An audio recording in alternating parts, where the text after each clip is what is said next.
திருக்கோவை நாடோறும் அமுதூர மொழிந்தருடைய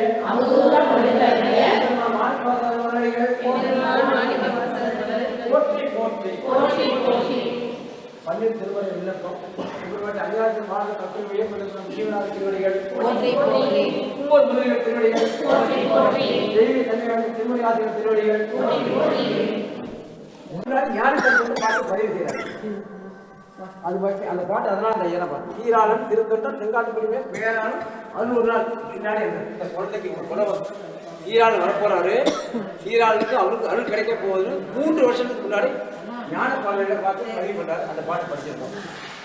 4ஆம் திருமுறை திருநேரிசை 28 4ஆம் திருமுறை திருநேரிசை 28 பாடல்.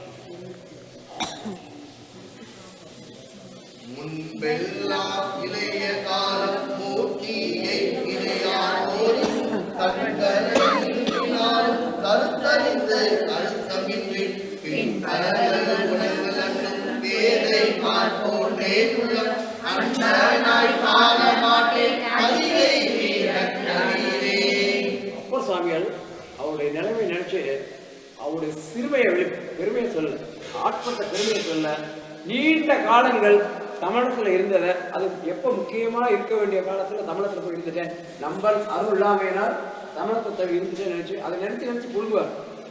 நிறைய புழுங்குவார். அதோட வெளிப்பாடு அப்படிங்கிறது முன்பெல்லாம் இளைய காலம் மூர்த்தி இணையாதபடி கண்களை எரிவாள் கருத்தழிந்து உண்மை சுத்தமாக அறிவுல மடையனா இருந்துட்டேன் படுமடையனா இருந்துட்டேன் சொல்லி சொல்றாரு. இத்தனையும் கடத்தில பிறந்த அருளாளா இருந்தாரு. அதெல்லாம் நினைக்கல இல்லாத நேரத்தில் செஞ்ச தவறை நினைச்சு கூறி பாட்டு வெளிப்பாடு முன்பெல்லாம் விளையாடலாம் மூர்த்தி இணையாதபடி அது எப்படி அதை நாள் கழிச்சு சொல்ல உதாரணம் பார்த்தீங்கன்னா நல்லா பொருந்தோம். மத்தியானத்துக்கு மேலே உழவு வச்சா என்ன சாப்பாடு மத்தியானம் 12 மணிக்கு சாப்பாடு போடணும். பெண்கள் வீட்டில் 12 மணிக்கு மேலே ஒரு மத்தியானம் உழவு வச்சு அது என்ன பயன் எந்த கம்மியாக இருக்கும். தமிழ் சைவத்தை பயன் இவ்வளோ கம்மியான பயன் உதாரணம் பார்த்தீங்கன்னா புரியும். பெண்கள் நிறையா இருக்கு.